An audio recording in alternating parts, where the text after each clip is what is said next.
All right, welcome to everyone joining us, and thank you for spending part of your day to listen to, my opinion, the wisdom, stories, and advice of one of the best in the industry, truly one of the best, and one of the first names that I heard and learned from when I was getting into the industry. Um, Today, I have the great honor, as you see here on camera here, of talking to Mike Boyle. Now, if you are a trainer or coach, you've heard the name and most likely use a lot of his training principles, even if you're unaware of it, which we'll get into a little bit in our conversation. A little background: Mike was the head strength and conditioning coach at Boston College Boston University for 15 years. Got make sure I get that one right, and continue to serve on staff working with the ice hockey team while co-founding Mike Boyle Strength and Conditioning in 1996. He has also worked with the Boston Bruins as well as the Boston Red Sox, including their 2013 World Series championship season and the 1998 and 2010 U.S. Women's Olympic ice hockey teams. He has been a speaker at numerous clinics and conferences and has written a handful of books, including Functional Training for Sports and his newly released Strength and Conditioning Coaching, which is a completely updated version of his 2023 book, Designing Strength Training Programs and Facilities. So, again, welcome, Mike. I know you're a busy person, so I truly appreciate you spending some time here this morning. No problem. Thanks for having me. Yeah, the BUBC thing is like messing up Florida and Florida State. Yeah. People get a little territorial about that. Yeah, sorry about that. That That's definitely okay. an honest slip up there. And I do have to say, I know you, like I mentioned, you did work with the Boston Red Sox. As a St. Louis Cardinals fan, the 2013 World Series is that still hurts a little bit, but I know that was a really good Boston Red Sox team that you had. That was a great Red Sox team. That St. Louis is a great town. Actually, we got to go there for the playoff games, Mm, and it was a lot of fun. It was really interesting because I was only in baseball for 2 years. It's a very different sport, but mhm, it was everything it was advertised in terms of it was a really great character team. They had gone out and signed a bunch of guys, David Ross, Ryan Dempster, mhm. Shane Victorino, guys that had reputations as being not only winners but really good team guys. So it was just a great group to be around. I was very lucky to be able to have that experience. Yeah, even though my side lost that World Series, like you said, it was a fun team to watch. It was an entertaining series. So I read through a short bio there, but to kind of set the stage a little more, could you tell us like how you landed on fitness and strength and conditioning as a career path? I know you built a very successful business and career, but how did that all start for you? Well, one, I came from a coaching family. My dad was a coach, so I always say I grew up in this. I grew up going to practice as a kid. Mm, My father, I remember him more as a basketball coach. He was a football player, coached football, and then ended up being a basketball coach. But we spent a lot of our childhood, probably to get out of my mother's hair, but going to practice with my father and running around at school and being ball boys. So I think I always knew something like that was in the cards. I went to Springfield College with the idea that I was mm, going to be an athletic trainer because strength and conditioning, and this is what people don't understand, it didn't really exist. okay. So there was not, when I went to Springfield College, I think I enrolled in 1977, and it just wasn't an option. It wasn't something, and I'd even thought about. But Mm, while I was there, I was very, very lucky in terms of my dorm director was a guy named Mike Woysick, and Mike ended up being the longest tenured guy in the NFL. So Mike, I oh, think, was in the NFL for 26 years. Mike had more Super Bowl rings than Tom Brady until Tom Brady got his last one. okay. So at one point, Tom Brady tied Mike Woysick. Mike was with the Jimmy Johnson era Dallas Cowboys, Mm, and then with Brady in New England, and he wow. was my dorm director. So I got lucky in terms of I was exposed to a really good coach really early on. He was the track field event coach at that time, Mm, coaching the shot putters, discus throwers primarily, but javelin guys. So I started working out. I started training with the track guys just because I like to lift weights and I got to hang mm, around. And Rusty Jones was there, also the second longest okay. tenured guy in the NFL. Rusty was also at Springfield at the same time. And suddenly those guys got out of college and got jobs Right. as strength and conditioning coaches. They were part time. It was really interesting. I talked to Mike a couple months ago, and he said that the only reason he got the Syracuse job was probably because nobody else wanted it. He went to Syracuse when Dick McPherson was at Syracuse, and they had advertised for a track field event coach and a strength coach. It was a dual Okay. role. Basically, as he said, it was 2 full-time jobs for $20,000, Mm. and he was happy to get it. Right. He took it. Rusty did a similar thing. Rusty went to Pittsburgh and worked in the old USFL for the Pittsburgh Maulers, and then in the NHL then for the Pittsburgh Penguins. And all of a sudden I thought, wow, somebody got a job as a strength coach. Yeah. That was a really big deal. And that sort of set my path differently. I went to Boston University. I was an athletic trainer for 6 months, and I just made a decision that I was going to quit my full-time paid athletic training job and be the volunteer strength coach, because Boston University didn't have a strength coach. So Wow. that's how I got into it. It's a Probably not the very smartest interesting. route. What's that? Probably not the smartest route ever. No, I mean you've obviously done an excellent job in that career path. Now, you mentioned some of them there, but I know in the book you mentioned kind of a list of mentors and people that you came in contact with, whether that was in college or early on in your career.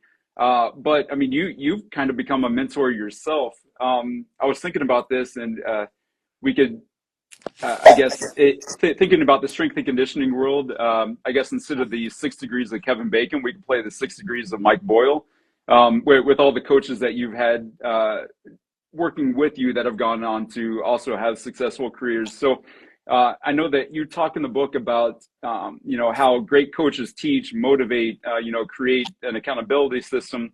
And you have a system that sounds like has been pretty successful. So what is it about that system or philosophy that you've created that has helped you and those other coaches be successful? Honestly, I think I always say we're smart and we're safe. Okay. And I really think that's what makes a difference. We're always looking for the best way to do something, Mm-hmm. not the most complicated way, not the Okay. newest way, but the best way. And then we're also always looking at the idea that we want and again, I've told sort of the same stories over and over again, but I always say the best ability is availability. We want our Mm. athletes to be playing. So that Right. means that in our situation, we want guys that are healthy. So we've got to be able to look at the training process and say, hey, is this smart? Is this the way we think is the right way to do it? And then is this safe Mm. in that, do we believe our athletes are going to stay healthy? Because you can do some things, whether it's a powerlifting background or Olympic lifting background, and maybe people are going to get stronger. Mm-hmm. But I think you have to, we always talk about things like risk reward. Okay, what's the Okay. risk reward of this? And that kind of stuff makes a really big difference. So I think that's what sets us apart from some people and from a lot of people. And I think that's what makes us popular in certain circles and then unpopular in other circles, because we are looking at this and prioritizing the Mm-hmm. idea that we want training to be really smart and we want training to be really safe. Right. So I guess in terms of that, and you kind of explained a little bit probably already, but what do you consider a successful training program then? A successful training program, when we're talking about athletes, is one that makes the athlete better at their sport, Right. makes the athlete more injury resistant. We're trying to get away from the word prevention because everybody gets Mm-hmm. all bent out of shape about prevention versus reduction. But and it, I think what happened, Dennis Logan, who was an old Exos coach, had a quote one time. He said that I want great athletes that are good weightlifters. And Okay. I really like that quote. It's probably in the book somewhere, I'm sure, highlighted, because that idea that I think what happens sometimes is that we get coaches that are really focused on maybe making great weightlifters Mm. or great powerlifters and not looking at it and thinking, I think they lose track of the idea of a means to an end. And this, Okay. what we do is a means to an end. It is a means towards improving sport performance. Mm-hmm. And if you're not improving sport performance, then you're probably really not doing the job. You're not moving the needle, because it's not a bodybuilding contest. There's nothing aesthetic about it. No one looks and thinks, "Oh man, he looks unreal in a uniform." Right. They look at it and think he's good or she's good. And Yeah. so I always think that's the real acid test. I was what you just said there made me think about. I was I guess it was kind of an internship, but I was working with a junior college basketball team, and one of the basketball players asked one day he said, "Coach, why don't we ever do biceps curls?" And I said, "Well, biceps curls aren't going to necessarily make you a better basketball player, but every time after every session, that's the first place they went. They went over to the dumbbell rack, started doing some curls, and finally I said, Why do you come over here every day?" And he said, "Well, Coach, we have to look good in our uniforms." So Yeah. I thought that was funny, but Yeah, and um, again, and I always think one of the things I'm a big sort of whatever common sense, human nature person. If people read my writing, that's one of the things that will come through to them. yeah, And when you look at it from that standpoint, I never program arm work right, yeah, because people will probably do it on their own. And I think yep, if I got an hour of your time, I'm going to program the stuff that I think is important. If you mm, want to hang around for another 10 minutes and do things that you think are important, that's okay. right, Uh, but it's not going to come out of my time allotment. And I think that served us really well in terms of we've created priorities for our athletes. And it's kind of funny, our athletes, we always say we live in a little bit of a bubble. mm, Sometimes they'll go other places and they'll look at what and they'll come back. My God, well, they spent a half hour on, bicep, tricep. And I'm just like, yeah, that ain't happening here. right. You don't get any you don't get any points for that stuff. Now, this can kind of relate to the training aspect, but something else you talk about in the book is, facility design, obviously. And I always think that's an interesting aspect to look at, whether you are, managing or, trying to set up your own gym.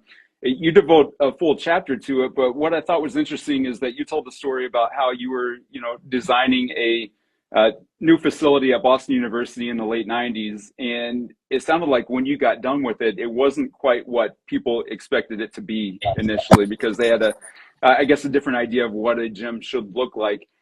How has that kind of changed over the years? And maybe the mentality of, what a training program should look like or what a gym or strength training facility should look like compared to what it used to be. I might be a little bit, I don't know, whatever, conceited or self-promotionalist. I think we changed the way people designed weight rooms. I really do Mm, because as I called it the Noah's Ark weight room in the book, in terms of it used to just be a situation where people would go out and kind of get two of everything. We're going to get two leg presses mm, and two benches and two of these and two of those and two of these, and they just threw them all in a room. okay. And then we took the idea that some coaches were starting to design weight rooms around power racks. Mm, And then okay. what we started to realize was, okay, we're going to design our weight room around power racks, around platforms, which were becoming more popular at that time. But we're also going to have a really big open space where we can do plyos and where we can do sprints and where we can warm up.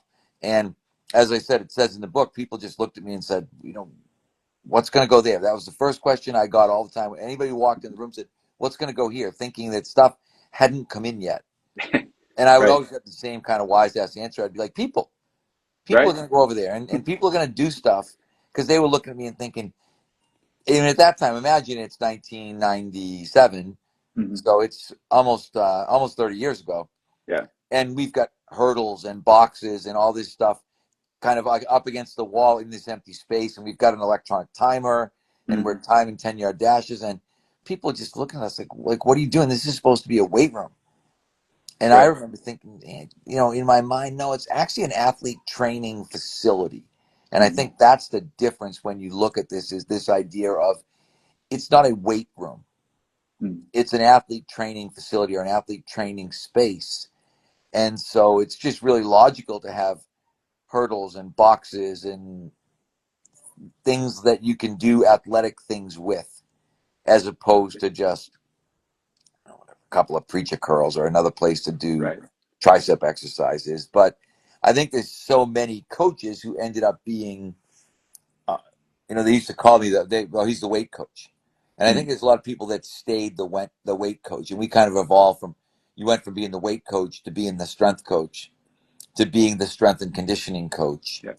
And now you look at it and think, hey, I'm a strength and conditioning coach and I'm an injury prevention expert. And there are all of these roles that I'm trying to fill in in this process. And Right. it's way more than the weight coach and it's way more than filling up the sleeves. I mean, the standard coaching joke is always you got some guys who look great, you send them off the bus first because the Right. other team's got to look at him and think, wow, look at that guy. Yeah. And then people realize an hour later, hey, that guy didn't even play. He didn't get a minute, but he really looked good coming off the bus. And my whole thing was, I don't care how we look coming off the bus, but I really care how we play. Right.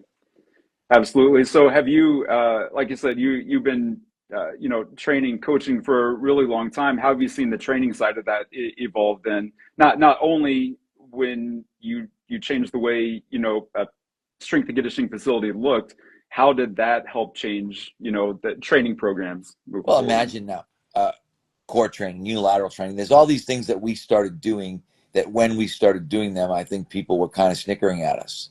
Okay.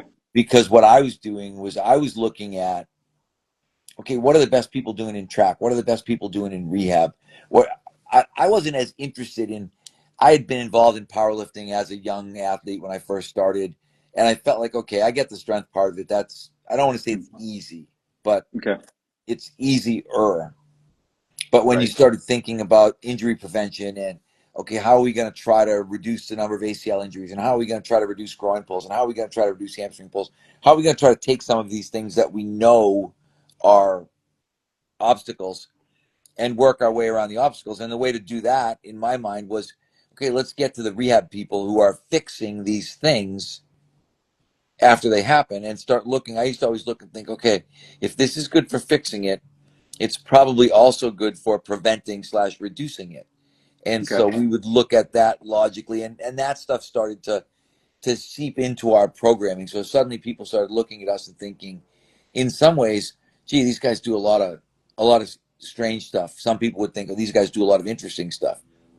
That became the idea, oh, they do functional training. And I never, my first book, Kinetics, Functional Training for Sports, I Right. always tell the story, but I think the guy's name was Ed Burke, if I'm not mistaken. And he came to me and said, we want you to write a book on functional training. We're going to market it as functional training for sports. Okay. And I said, I don't really know what functional training is, so I'm probably not your guy. And he said, well, we think what you're doing is functional training. And so again, as my logical mind is working, I said, so I'm going to write a book about how we train. You're going to market it. Human Kinetics is going to market it and call it functional training for sports. And he was like, yeah, that's pretty much what we want to do. Oh, And I thought, oh, I can do that. yeah. I can write about how we train. Right. And then if you think that's functional training, because again, people always said now with functional training, the difficult part of that concept is, hey, what's the definition? What is functional training? I think that's where people get stuck.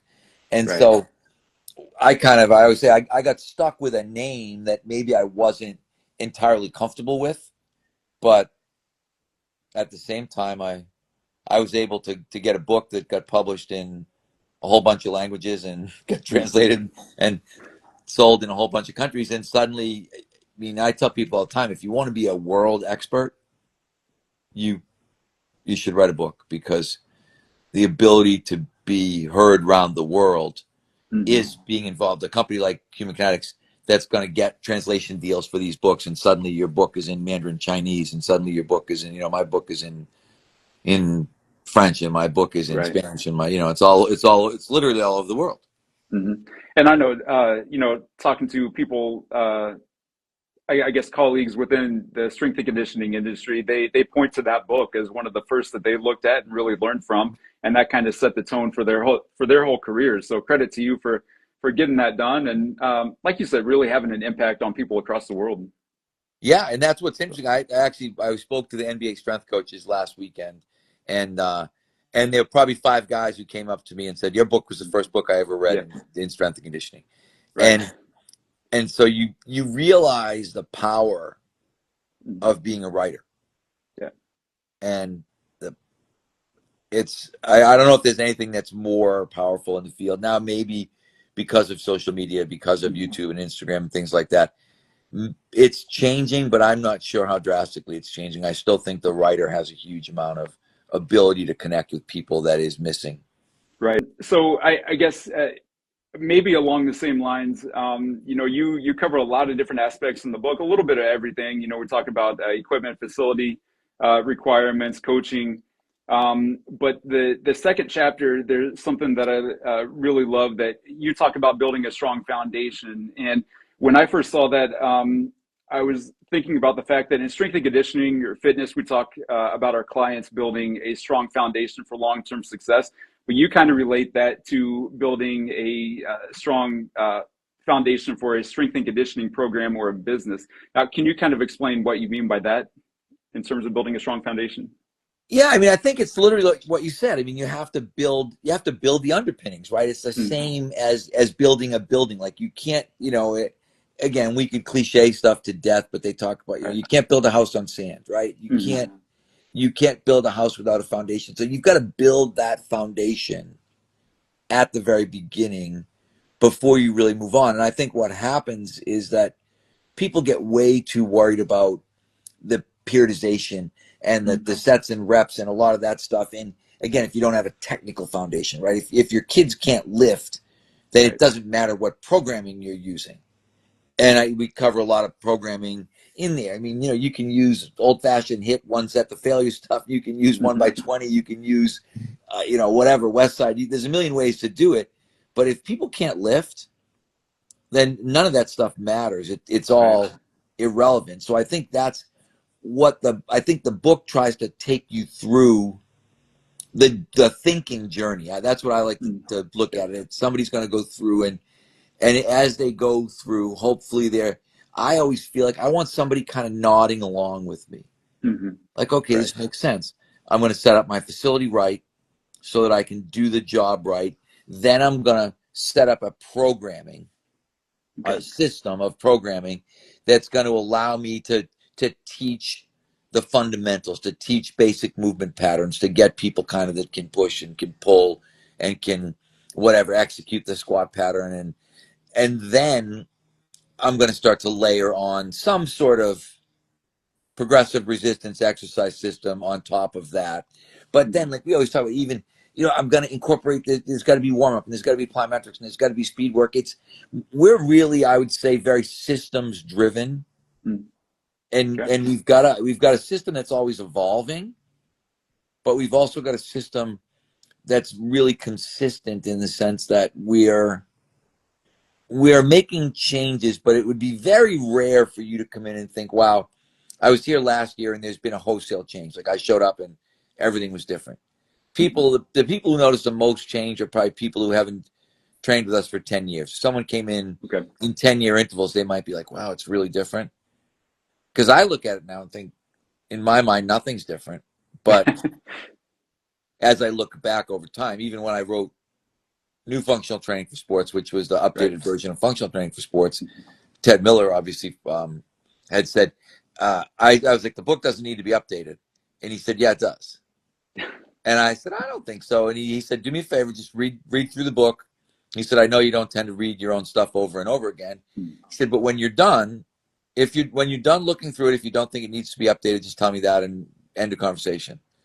And after I was done, I texted back. I was like, that book sucks. We got to fix that book. I was like, because there were things, I mean, we weren't even foam rolling. I said, don't stretch. okay. And there were all these things that would be now looked and think, wow, those were big changes.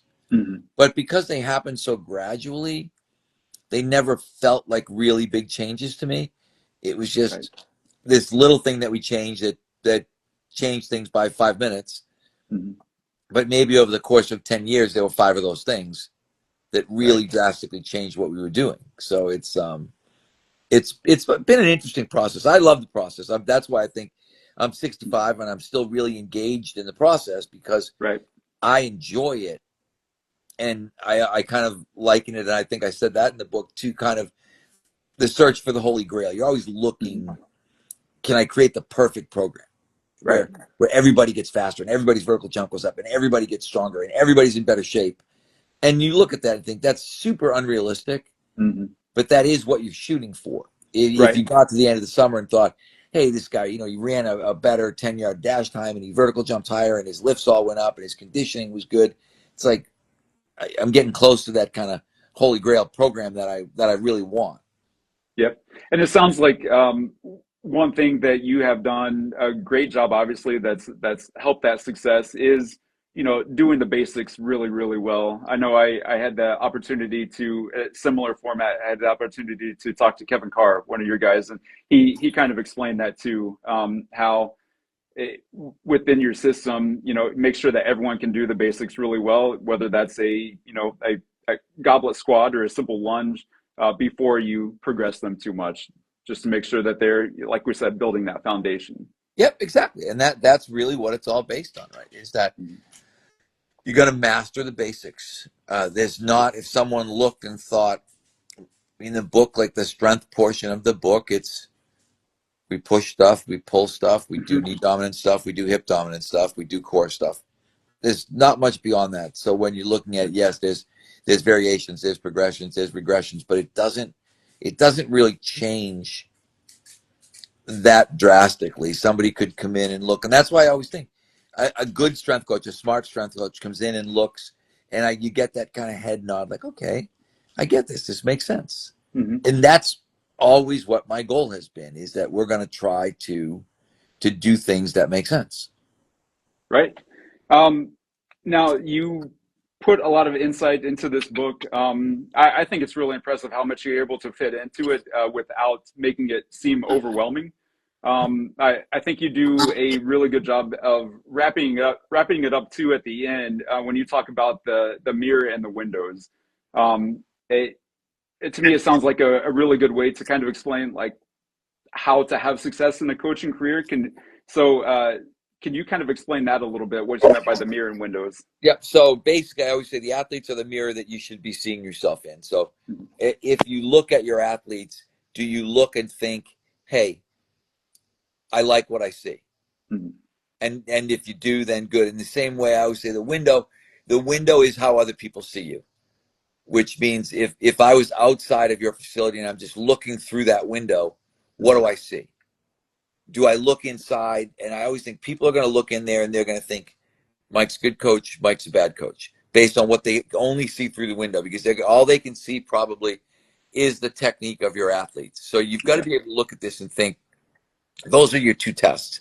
I'm looking in the mirror. Do I like what I see? I look at that athlete and say, that's a mirror of my coaching skills. If that athlete is not good at what I'm asking them to do, then I'm not seeing a good reflection of myself. And in the same way, with the window, somebody's looking through that window, and do I like what they see? Would I be proud if people were just outside watching training, looking in? Would people be looking in and thinking, wow, Mike Boyle's a good strength coach? Because what's going on in there? Wow, it looks really smart. It looks really safe. I don't have any, sometimes you have those cringy moments when you're looking in the weight room with people, you think like, oh God, that person's going to get hurt, or that's terrible. That, technique was awful, that kind of thing.